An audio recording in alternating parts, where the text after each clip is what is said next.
একটা বিমান একটা দুর্ঘটনা মুহূর্তে মাইলস্টোন কলেজ রূপ নিল এক বিভীষিকায়। যেখানে একটু আগেও ছিল ক্লাসের কোলাহল, সেখানেই তৈরি হল শত শত আর্তচিৎকার। বাংলাদেশ বিমান বাহিনীর F7 মডেলের বিমানটি দুপুর 1:06 উড্ডয়ন করে। 12 মিনিট পর ঠিক 1:18 বিমানটি বিধ্বস্ত হয়। বিমান চালাচ্ছিলেন ফ্লাইট লেফটেন্যান্ট তৌকির। এটি তার সোলো ফ্লাইট ট্রেনিং এর অংশ ছিল। এই ধাপে এসে একজন প্রশিক্ষণরত বৈমানিক প্রথমবারের মতো একা কোনো প্রশিক্ষক ছাড়াই নিজে একটি বিমান ওড়ায়। ফ্লাইটের দৈর্ঘ্য ছিল সাধারণত 20 থেকে 30 মিনিটের, কিন্তু কে জানত মাত্র 12 মিনিটেই সবকিছু শেষ হয়ে যাবে। তাছাড়া এই ট্রেনিং এর আগে পাইলটের মনোবল, দক্ষতা, জরুরি অবস্থা সামলানোর কৌশল সহ নানান বিষয় বারবার পরীক্ষা করে দেখা হয়। সবকিছু ঠিক থাকলে তখন তাকে একাই একটি বিমান নিয়ে ওড়ার সুযোগ দেওয়া হয়। তৌকির সবকিছুর যোগ্য ছিল। তিনি বিমান নিয়ে কুর্মিটোলা পুরান এয়ারফোর্স বেস থেকে টেক অফ করেন।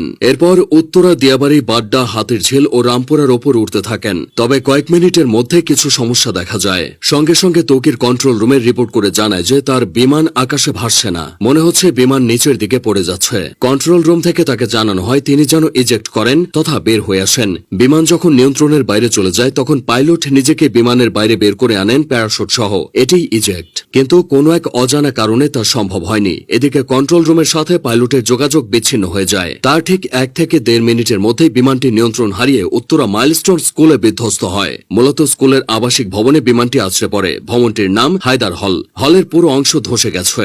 বিমানের বড় অংশটা ক্যাম্পাসের মাঝের ফাঁকা অংশে পড়েছিল। বিমানটি একটু পরে আছড়ে পড়লে হয়তো হতাহতের পরিমাণটা কিছুটা কমত, কারণ ক্লাস শেষের ঠিক পরের সময় বিমানটি আছড়ে পড়েছে। বহু ছেলে মেয়ে ক্লাস শেষে বের হয়ে চলে যেত। যে ভবনে বিমান বাহিনীর প্রশিক্ষণ বিমানটি বিধ্বস্ত হয়েছে সেটি দোতলা ছিল। ক্যান্টিনের পাশেই ওই ভবনটি। ওই ভবনে 2টি তলা মিলিয়ে মোট 16টি ক্লাসরুম আছে আর 4টি শিক্ষকদের রুম। প্রাথমিকের 1ম থেকে 5ম শ্রেণীর ক্লাস হতো এই ভবনে। 3য় ও 4র্থ শ্রেণীর শ্রেণীকক্ষের সামনেই বিমানটি বিধ্বস্ত হয়েছে। তখন ক্লাস চলছিল। কিছুক্ষণের মধ্যেই ক্লাস শেষ হতো। ঠিক সেই সময় কলেজের প্রজেক্ট 7 নম্বর ভবনে বিমানটি ধাক্কা লেগে জ্বালানি লিকেজ হয়। পরে প্রজেক্ট 2 ভবনের সামনে আছড়ে পড়ে। বেলা 1টার দিকে স্কুল ছুটি হয়ে যায়। তবে তখনও কিছু শিক্ষার্থী সেখানে অবস্থান করছিল। তারাই সবচেয়ে ক্ষতিগ্রস্ত হয়েছে। অনেক অভিভাবক বাইরে থেকে দাঁড়িয়ে শুধু দুর্দশা দেখেছে, কিছুই করার ছিল না। দুর্ঘটনা যা ঘটার তা ঘটে গেলেও কিছু প্রশ্ন থেকে গেছে। স্কুল কলেজ এরিয়ায় বাস ট্রাকের হর্ন আস্তে করার কথা বলা হয়। সেখানে স্কুল এরিয়ায় প্রশিক্ষণ বিমান ওড়ানো নিয়ে বেশ সমালোচনা হচ্ছে।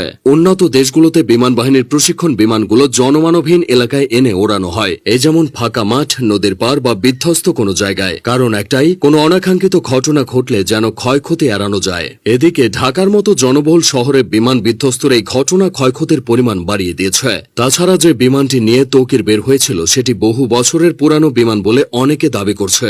এই বিমান এতটাই ঝুঁকিপূর্ণ যে দুনিয়া জুড়ে এটি উড়ন্ত কফিন নামে পরিচিত।